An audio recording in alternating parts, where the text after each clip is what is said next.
We have said repeatedly that Cameroon is at a crossroads. Yes, that keeps going. We don't know if this is a time bomb. Because at this point, for those of you who watch CRTV, you can see that Mr. Biya has been sworn into office with his elite present and celebrating and clapping. We're going to listen to the swearing-in ceremony. It's just a minute long. But before we even listen to that ceremony, so you can hear how these people, the people that run Cameroon, a country of about 70% population being youth, listen to how they sing. Au Cameroun, 1, 2, 3, chante. Au Cameroun, berceau de nos ancêtres.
Yes, that is how our national anthem was sung during the swearing-in ceremony.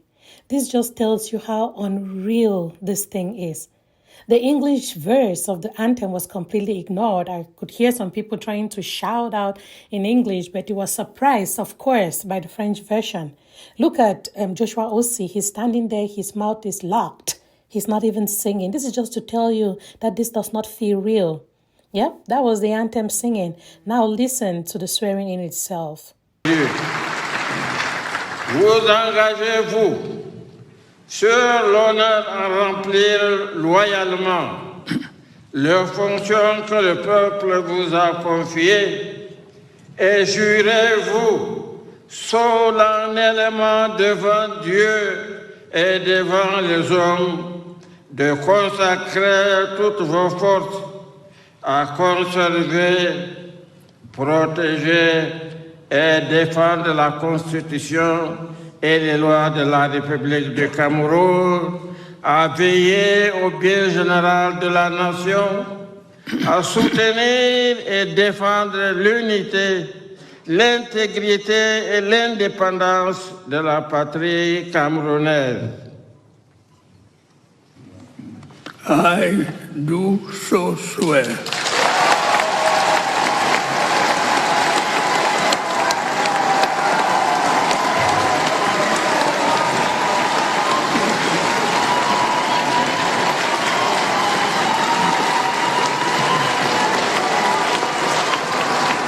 There you have it. The only sentence in English that ever gets spoken during a swearing-in ceremony. I do so swear. Yep, and that's it. And you can see the people in there, you see how they're clapping, they're jubilating, right? That's one side of things. For a regular Cameroonian like myself, I'm wondering what's happening on the other side. Where is Issa Tchiroma Bakary? And that is why I added this video here that was recorded by Eric Chinje, so you just know what's happening on the other side. Listening.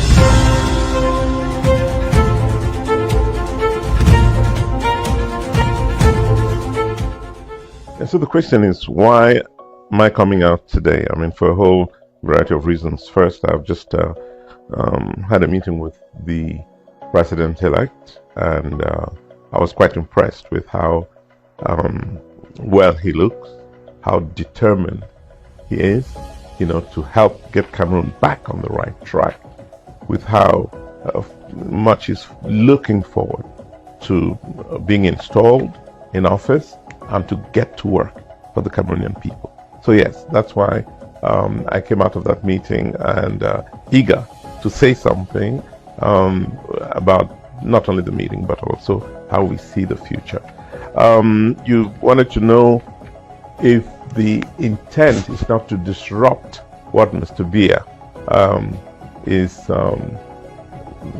doing with regard to being installed in office. I can tell you with absolute certainty that Mr.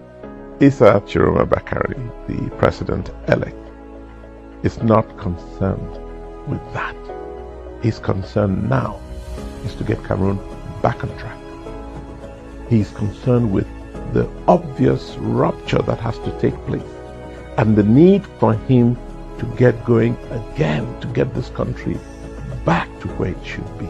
And that's his primary concern. He's also concerned with doing everything to avoid a single death, another drop of Cameroonian blood. He's trying to avoid that. So he's not going to want to step into some masquerade that's called swearing in. He doesn't understand what swearing in they're talking about. The elections were held. It is clear to you and to me and to the international community, and of course the national community, that Mr. Issa Tchiroma won. And that's what matters. The truth matters. And if you, listening to me now, know what the truth is, that should be your only concern. That's the only concern Mr. Tchiroma has.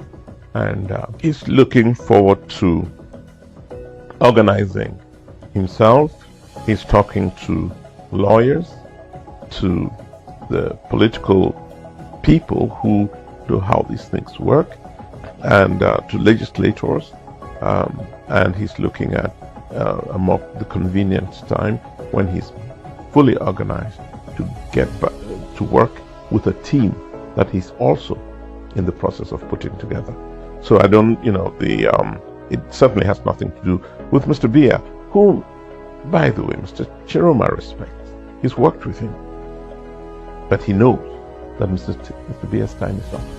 You know it, I know it, he knows it. Mr. Biya's time is up. He's had 43 years to demonstrate his love for country. Unfortunately, after those 4 decades and more, we see a country that no longer has its place within the scope of things, within the global community. Cameroon has lost its respectability. It has lost its place as one of the leading lights of Africa. And it's time to try and get us back to where we should be at this time. And Mr. Tchiroma is concerned about that. So you ask what the basis of Mr. Tchiroma's claim to victory is. We do know that. You know that I do it. We all know that he won in city after city, in ballot, even where Mr. Biya voted. Even in Mr. Biya's own backyard, Mr. Tchiroma won. In some a lot of military bases, he won. So the facts are there. He's aware of it. All of us are aware of it, and he's prepared to do what he has to do, which is organize himself and his team and the country to get Cameroon back on track. So you're asking what the next steps are after Mr. Biya's swearing in. And it's interesting because I put the question to him, and he, it was one of the moments of relaxation. What victory are you talking about? Mr. Tchiroma doesn't remember. The whole thing was a masquerade. We all know. So, if you engage in falsehoods and any action that emerges from that falsehood will also be false. We're dealing here with truth. We cannot save this country on the basis of a pack of lies. We're dealing with truth. And the truth is, the winner will lead a better Cameroon. Reinforce our democracy. Mr. Biya says he was the father of Cameroon's democracy. If he was, then of course this is the time to demonstrate it. To show that he brought democracy to Cameroon, and through that democracy we can have the alternation of government.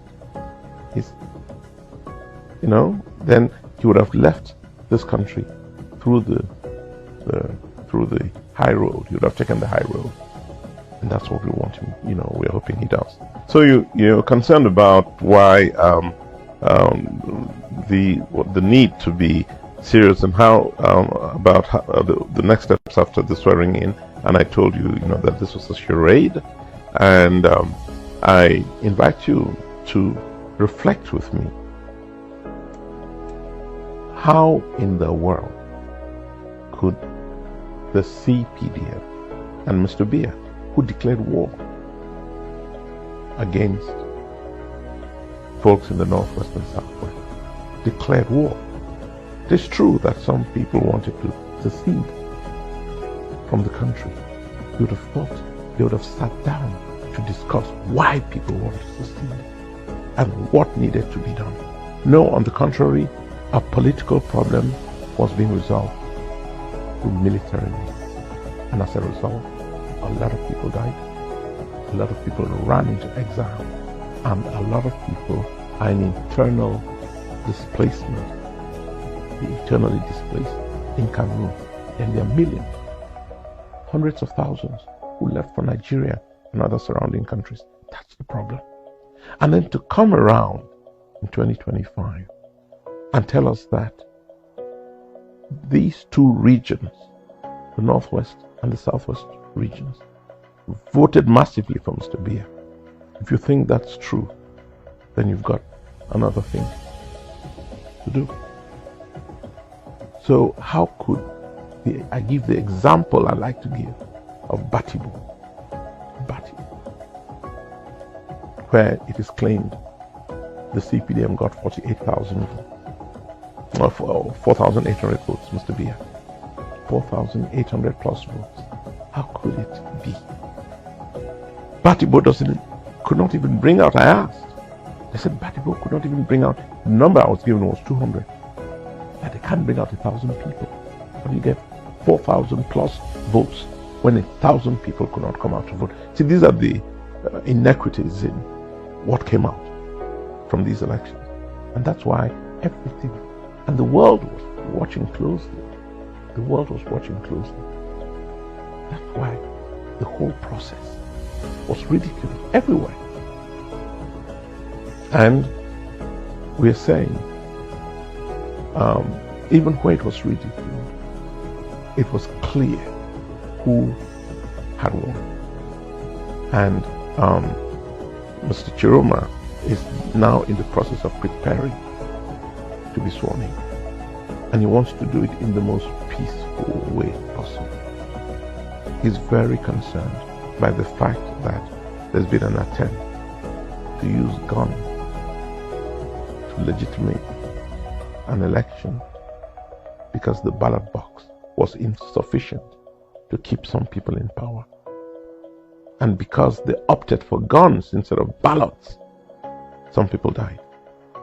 He's very concerned about that. So he wants to use the coming period to look at all the legal ramifications, to look at all the political and legislative means, and to prepare himself to be sworn in the best way possible, so that this country can come together again to do what needed to be done.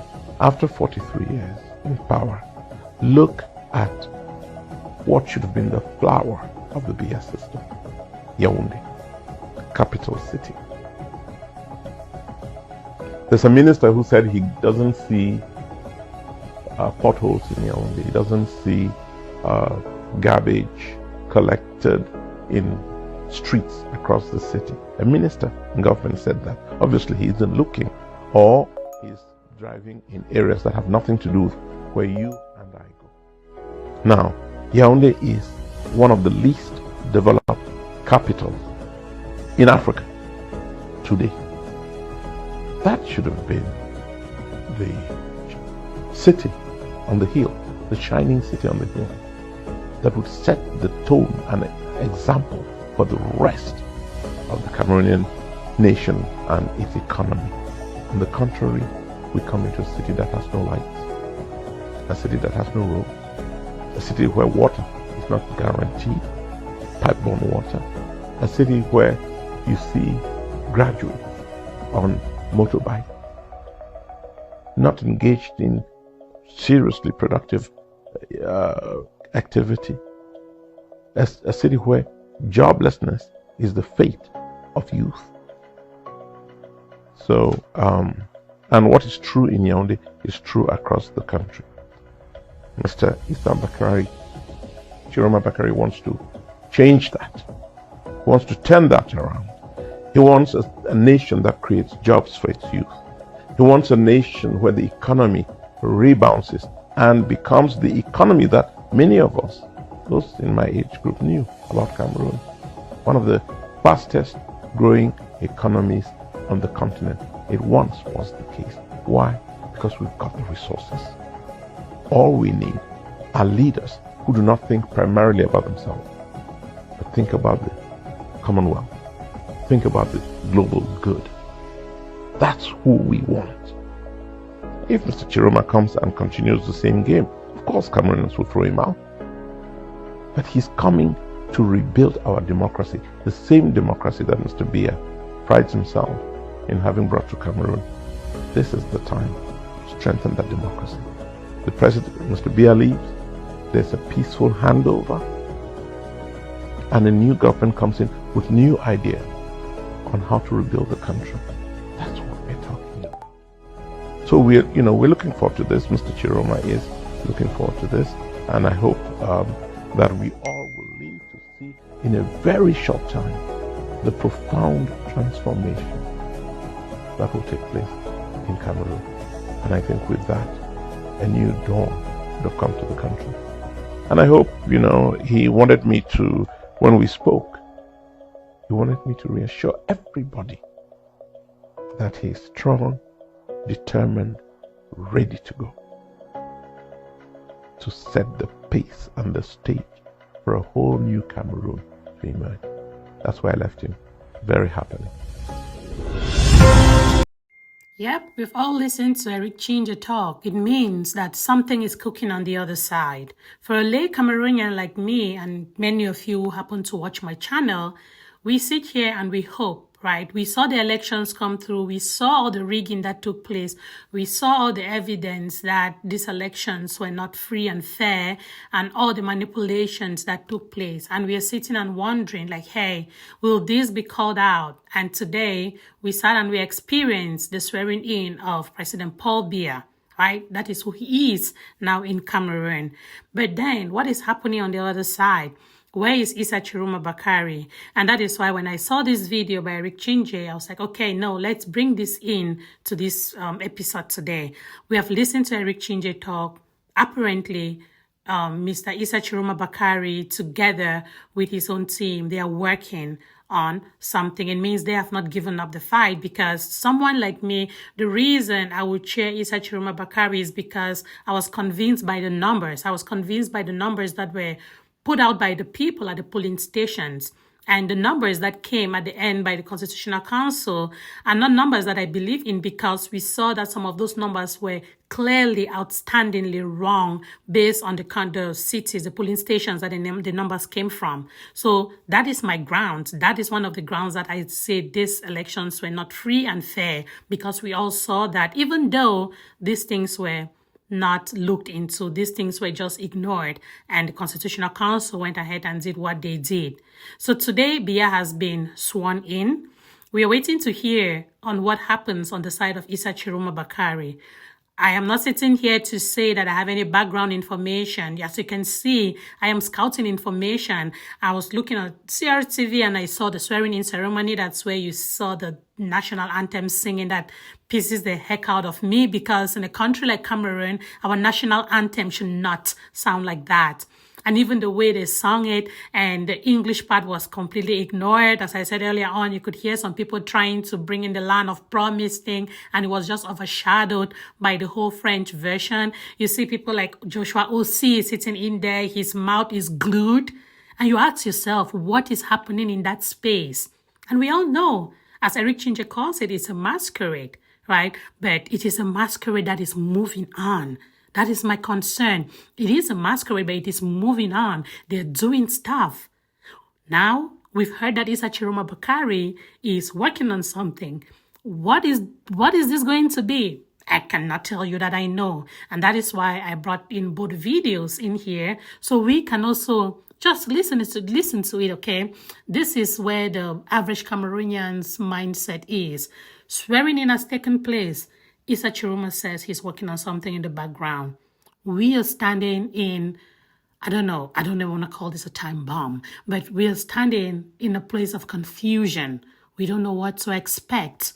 Are we just going to swallow it and go for another 7 years? Or is change truly going to come with whatever plan or strategy that Issa Tchiroma Bakary has? Yep, that's why I brought this here. Forgive me that this is audio. I'm not on video, but that's what I'm thinking this morning. So let's see how this turns out. Fingers crossed, and we still sit at the same crossroads, finger crossed, waiting and hoping that something different will happen in Cameroon. Stay glued, my people. And as I always say, long live Cameroon. Yep, I'll talk to you next time. Bye.